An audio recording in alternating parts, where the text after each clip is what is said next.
वळूया पुढील बातमीकडे। राष्ट्रवादीनं ठाकरे गटाला मोठा धक्का दिलेला आहे। माजी आमदार महादेव बाबरांनी राष्ट्रवादीमध्ये प्रवेश केलाय। महादेव बाबर हे हडपसरचे माजी आमदार आहेत। त्यांनी ठाकरे गटाला सोडचिठ्ठी देत राष्ट्रवादीमध्ये प्रवेश केलाय।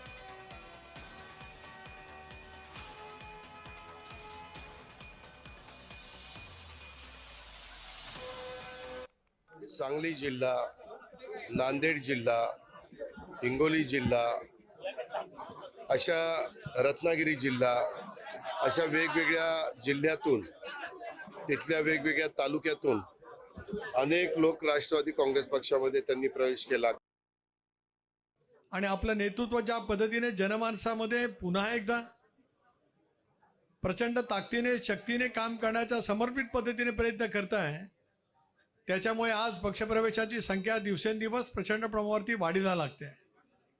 अशा वेळेला आगामी येणाऱ्या निवडणुका याचं लक्ष आपल्या सर्वांचं आहेच।